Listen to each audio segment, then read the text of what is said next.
when you have to say something, say in any language, and when you don't have to say anything, say it in English. When we have Rishi like Dr. Gupt here, I don't have much to say, so that's why I'm speaking in English. And I just want to welcome you all here. Like I said, it's all lines up. Who wants to be here, who wants to learn and everything. And we are here for a reason, we are here for a purpose. And I will let Dr. Gupt take it from here. Thank you.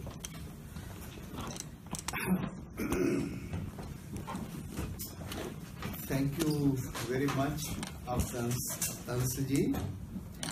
So, it is indeed an honor and a great fulfillment to be here with you. Actually, this trip was done a little hurriedly, and the planning was also done very quickly. But so far it has been very successful in the sense that some very crucial issues and crucial texts have been discussed. I started with Houston, had 2 workshops there and then 1 informal workshop. Then I went to San Jose, then to Dallas, and after that to Washington, D.C., and finally here. The main purpose of this discussion, workshop, gave it whatever name, is really to deal with a crucial problem. And what is the crucial problem? We have some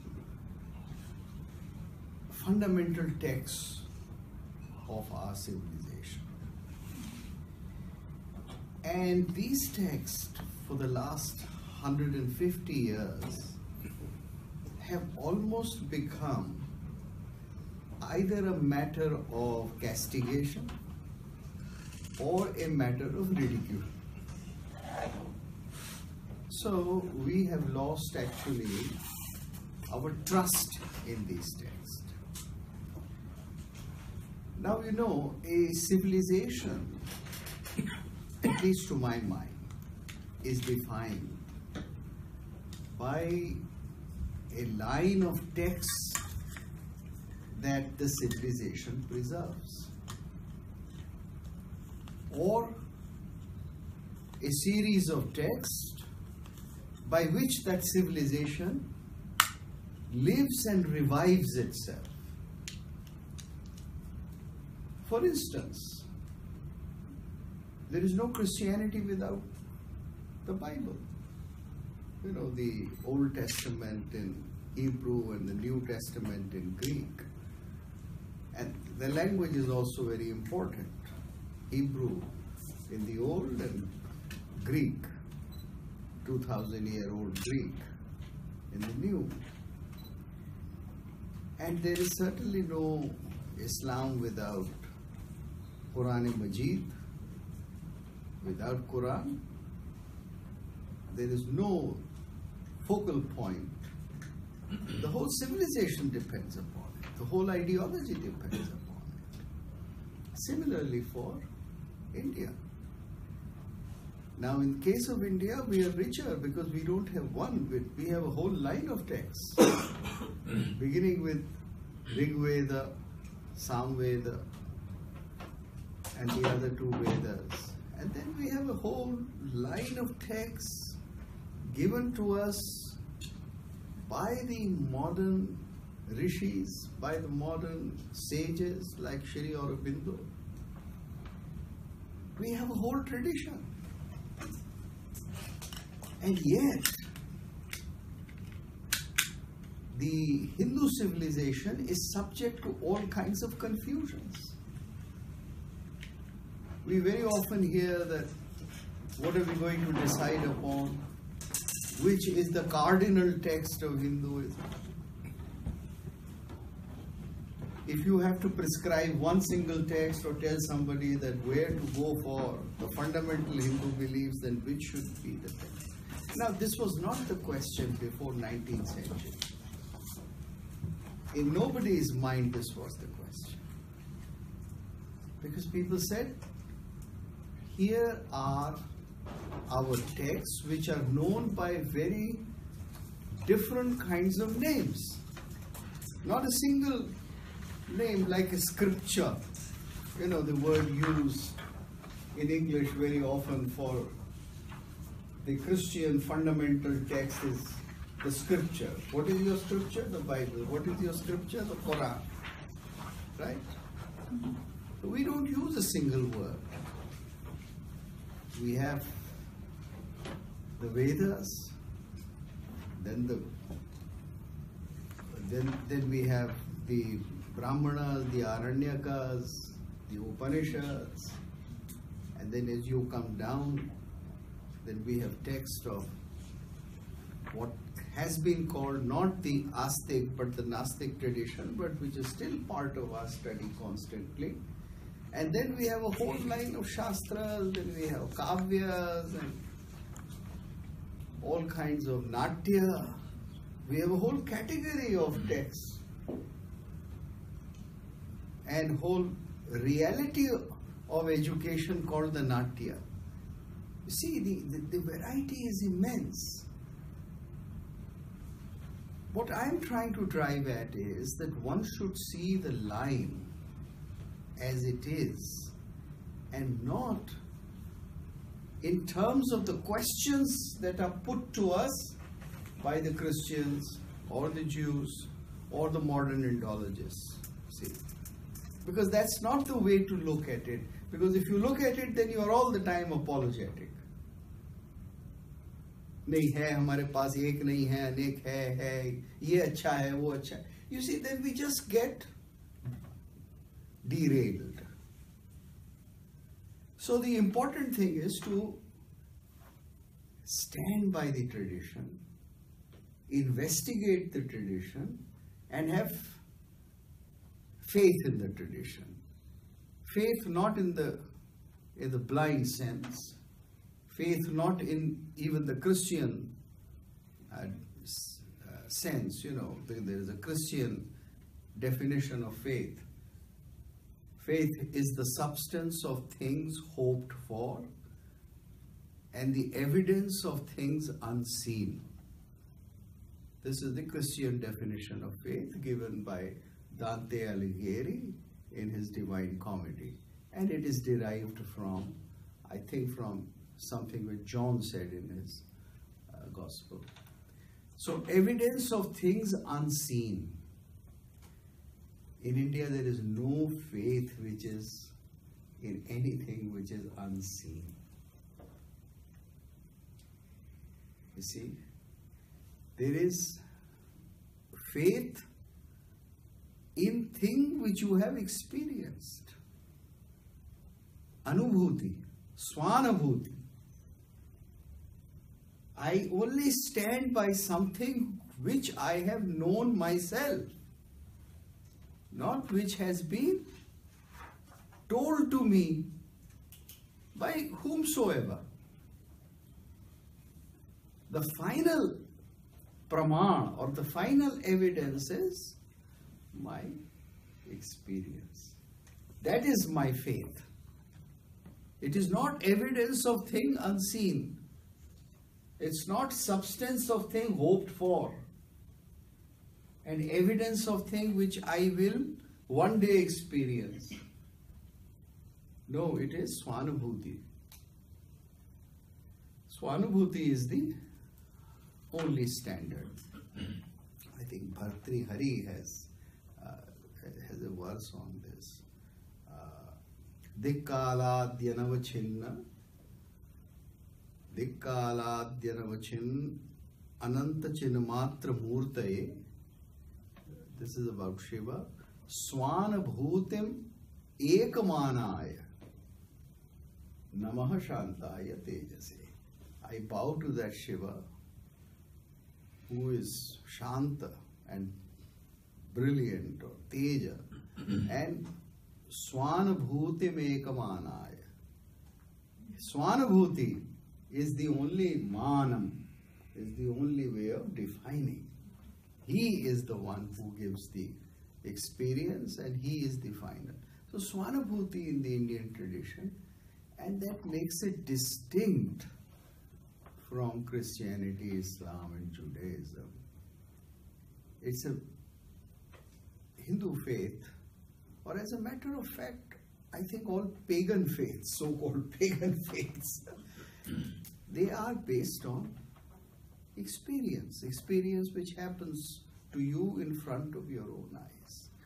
So all these texts, as a matter of fact, from Shruti, Veda, Rig Veda onwards, are to bring us to an experience. And hence, what is required is a Shraddha in them. The real word, the equivalent of faith in common language would be Shraddha. Shraddha in the sense that it is something which gives me a reward. Shraddhavan labhate jnanam. When Krishna says in Gita that Shraddhavan labhate jnanam, it is one who has Shraddha. He investigates and he discovers, he experiences. So these texts are to be known, experienced, studied, and there is a whole process of that. Now, in the tradition, this is also known by Vedamat. Vedamat does not mean just what is written in the Samhitas. Modern Indology, or if you go to a Vedicist, now in departments of Indology, people are known as Vedicists. Witzel is a Vedicist, George Thompson is a Vedicist. Now, for Vedicists, the only Veda is the Samhita. What is written in the Samhita or the text of Veda? That is the Veda. But in India, what is most important is not just the Samhita or the collection of mantras, but the whole tradition of Veda. How it has lived, continued, generated one philosophic system after another, and how it is related to a whole civilizational experience. That is Vedamat. So somebody belongs to that Vedamat, and you can belong to the Vedamat as Astik or Nastik. See, when people say that Buddhas are Nastik, well, Nastik they are in the sense that the Samhita is not the authority or Pramana for them. But then they belong to the same tradition. Later on, when I go into Manusmriti and others, then I'll take up this question. So they belong to Vedamat. And Vedamat is that line of text. This line of text which keeps the whole civilization of India alive, in which there is diversity, in which there is room for any philosophical position possible, and philosophers can come up with one philosophical position after another, and they have been doing it, and all of them are allowed and all of them are discussed and examined. Some are able to have a field day, others simply disappear or are not known. Like the Pashupatas, for instance. There are no living tradition of Pashupatas today, but then they were.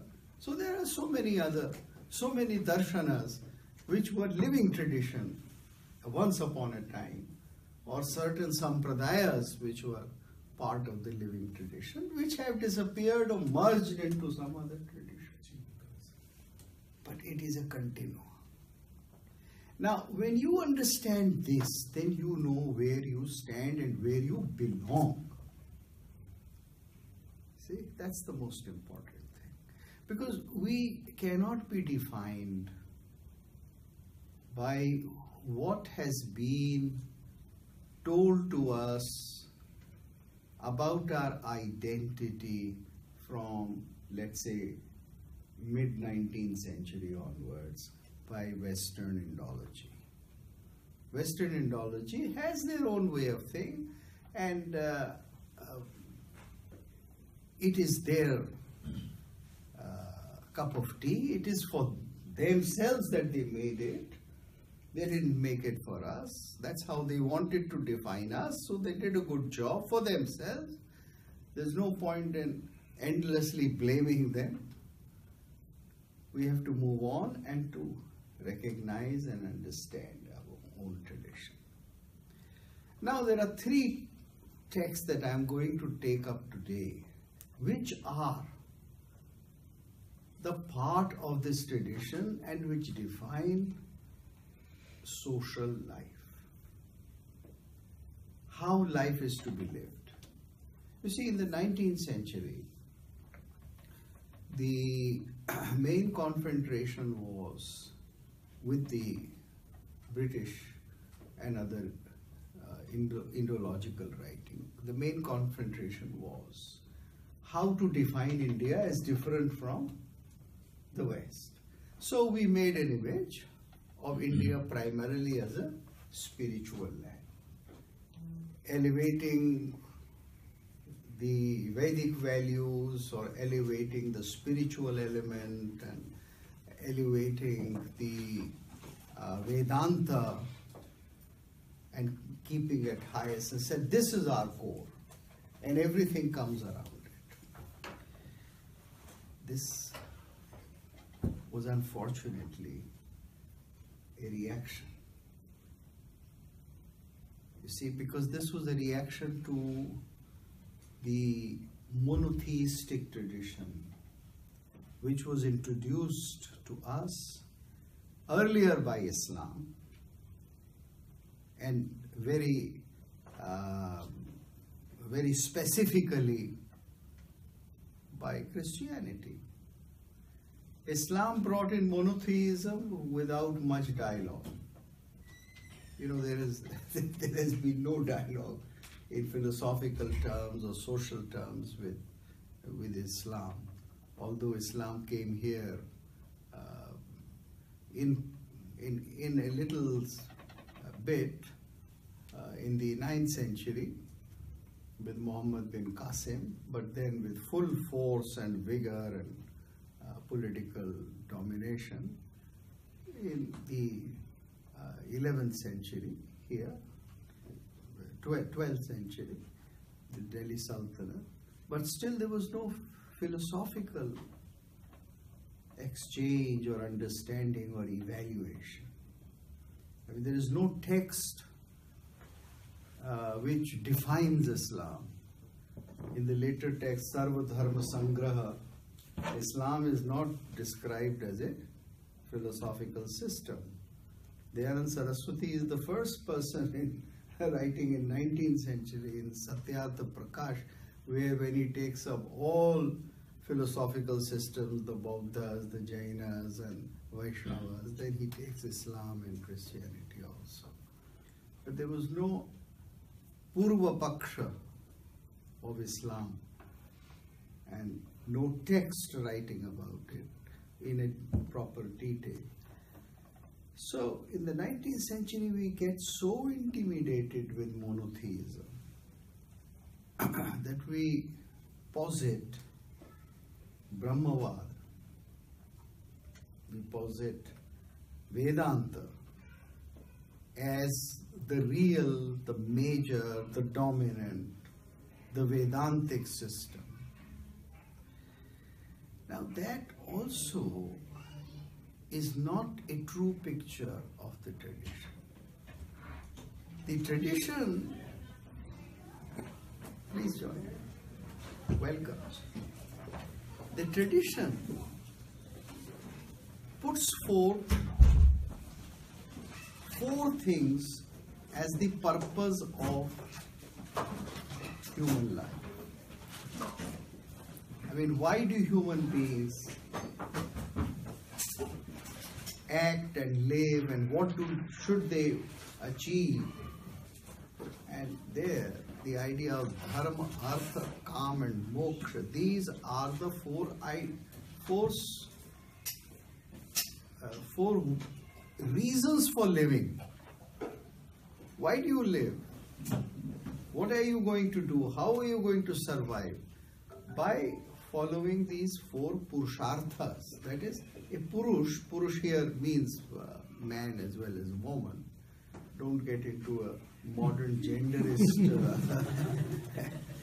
unnecessary argument here, So, it means these are the four reasons: dharma, artha, kama. Earlier they were enumerated as three, and then moksha was added. Earlier it was believed that dharma includes moksha, because that is the final assessment of dharma, the final paripak or pariniti of dharma is moksha. Whatever way one would define moksha, Buddhas would define it one way, Jainas would define it another way, etc. So dharma, artha, kama, moksha will not elevate just the spiritual reality of life. They will talk about four or three things in which you have to have a balance. Balance between dharma, balance between artha, and balance between kama. Life consists of all three. So it does not consist of just pursuing the divine. But unfortunately, now in 20th and 21st century, every Hindu has been taught Bhajiye Ram sab kaam bihai. Tulsidas said it in a certain context. Deha dhare kar yah phala pai, bhajiye Ram sab kaam bihai. Bhajiye Ram, Ram ko bhajiye, sab kaam chhod kar. Ram को ही भजिए, यही देह धरने का एक फल है. Now this is a medieval, non-classical approach. You see, as a matter of fact, the medieval approach has also been as harmful to us as the 19th century colonial approach. This is my view. I say it very clearly.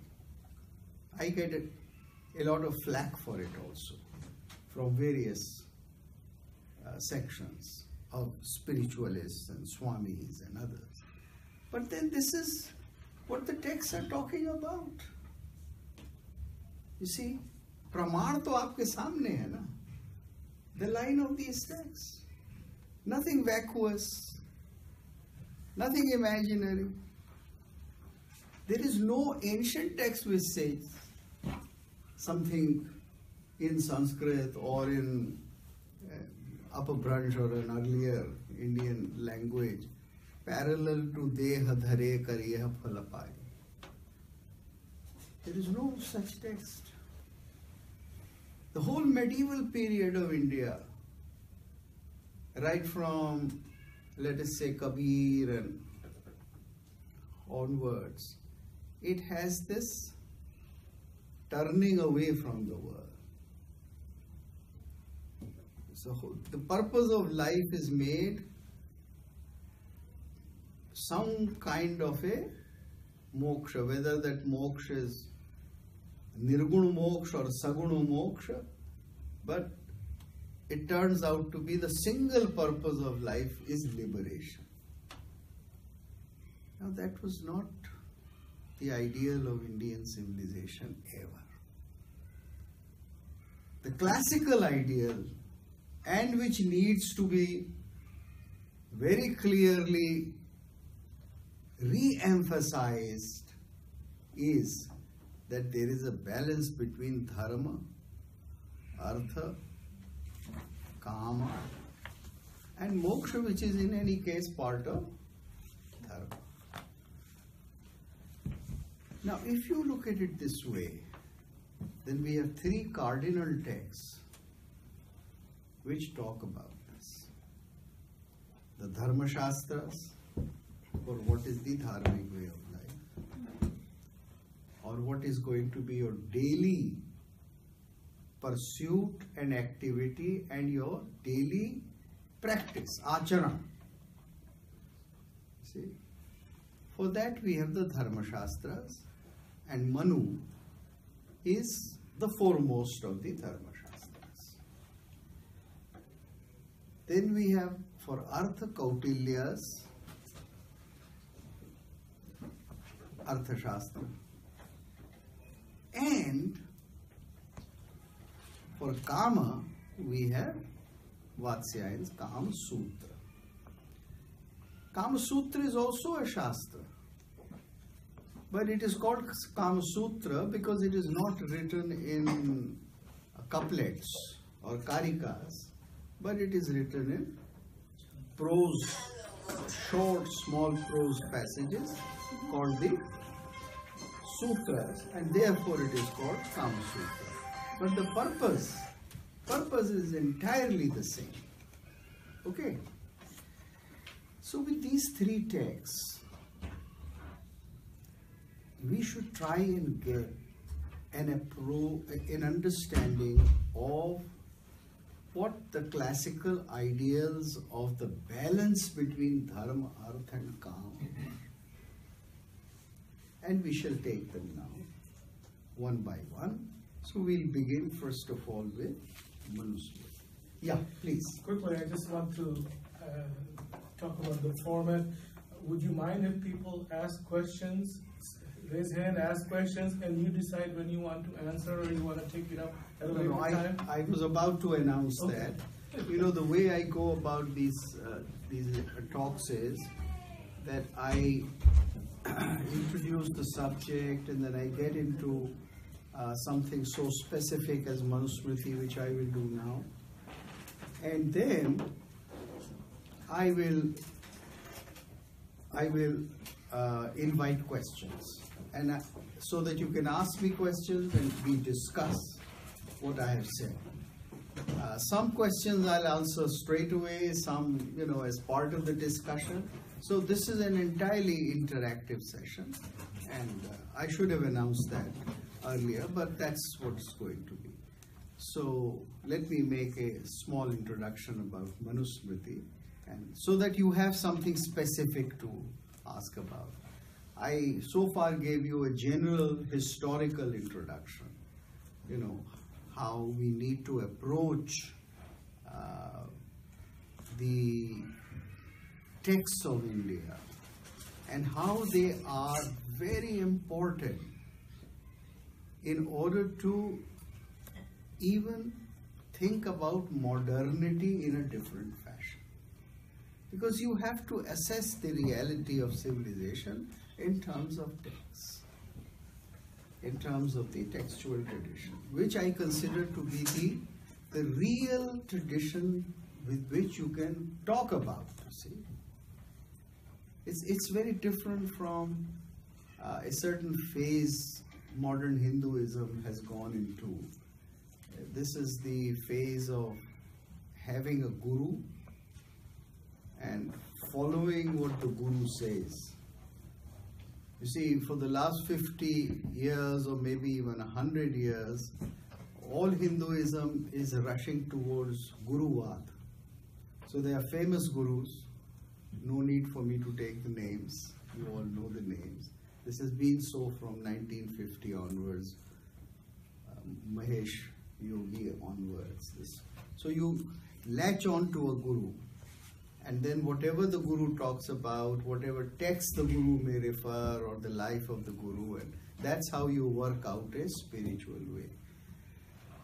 That's not the Indian tradition at all. See, that's not how India has survived these 5,000 years of, or maybe more. It has survived on analysis. It has survived on investigation.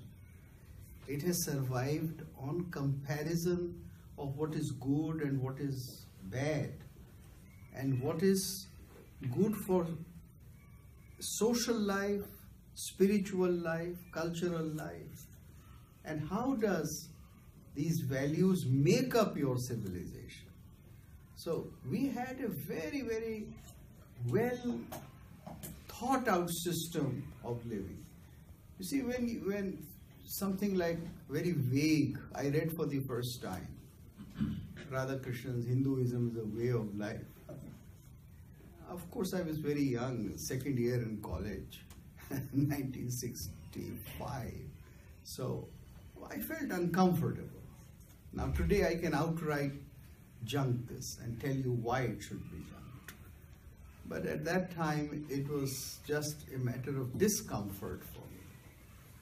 Because fortunately I have been raised on text. You see, mine is not a case of an Anglophone who first went to college, became a Marxist, and then turned to Hinduism, as has been the case with a large number of people. Some very famous people like Sitaram Goyalji. No, mine is a case of somebody who comes from a traditional Baniya family, educated family, in which my father read the Bhagavad Gita in Sanskrit. So by the age of 7, I had half of the Bhagavad Gita by heart, in which he read Tulsidas, and part of Tulsidas was a puja also. If you wanted to do some small little Parayan or something, then you read Tulsi. You did a whole. So Tulsidas is something which I have known from childhood. So I am with the text.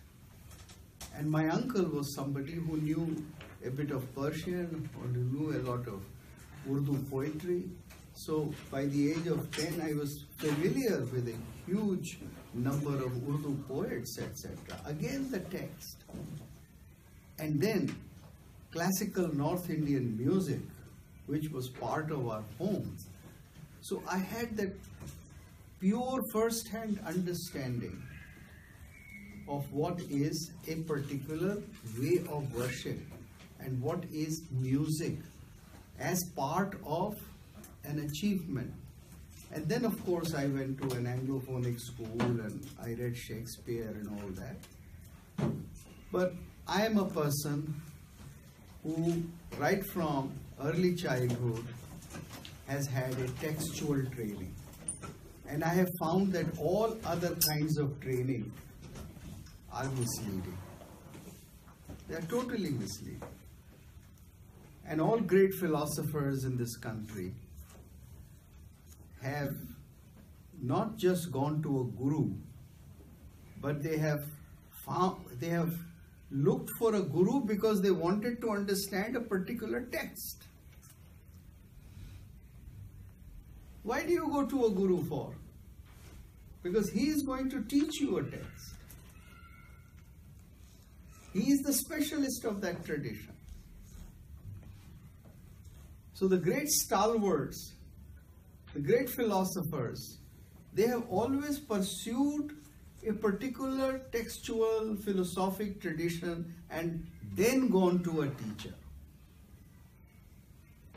This whole business that I meet my guru somewhere in the forest, somewhere in an urban center, and I am stunned and I have a great experience and I become a disciple. This is all late medieval period activity. This is not the classical tradition of India. The classical tradition of India is absolutely rational. It is based on anvikshiki, analysis. It is based on inquiry. It is based upon a mental exertion. Yes, the swanubhuti or the experience comes when you go beyond that. But that is a matter of training. And for this, you need first a textual understanding before you can go beyond the textual understanding. Coming to Manusmriti now. Yes. Wasn't language the barrier for it actually?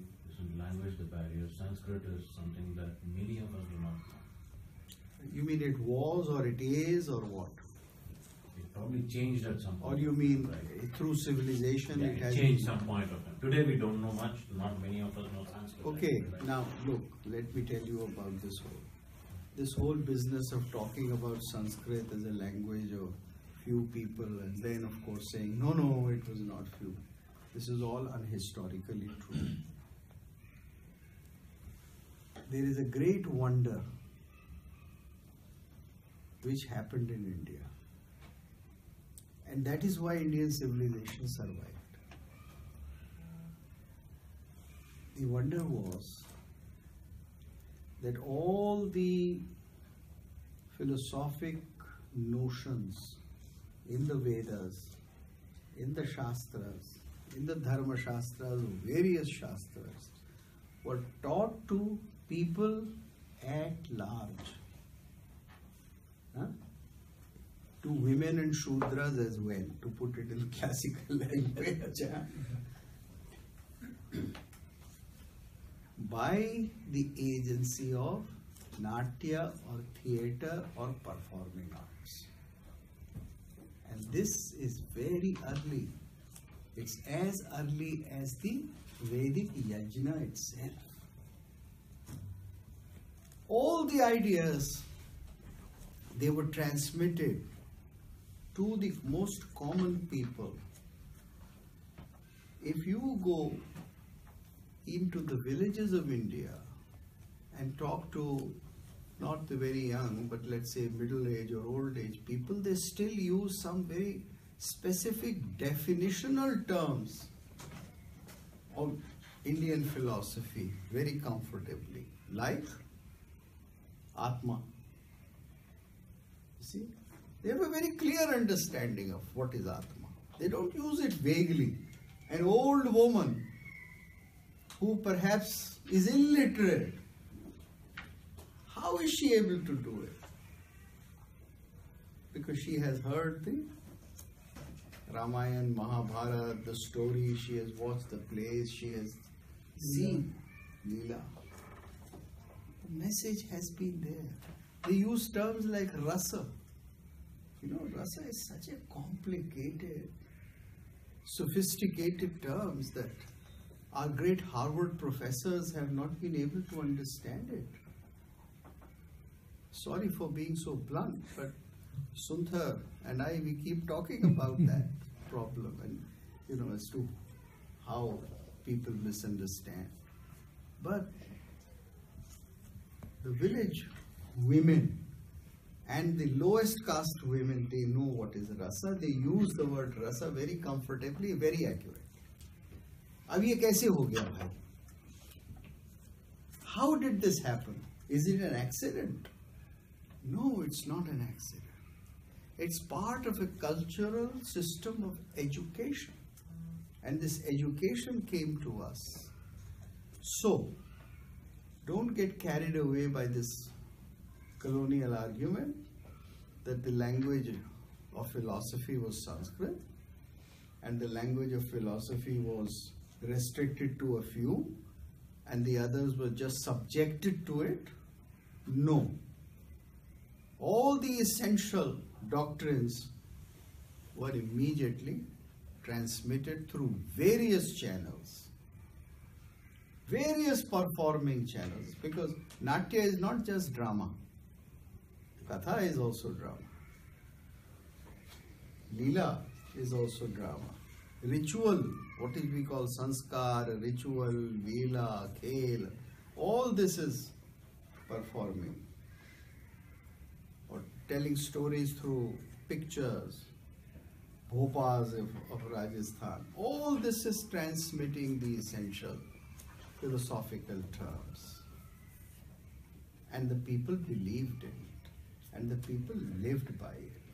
So Sanskrit had a very close connection with all other languages and performing arts. Then why did people start looking towards gurus?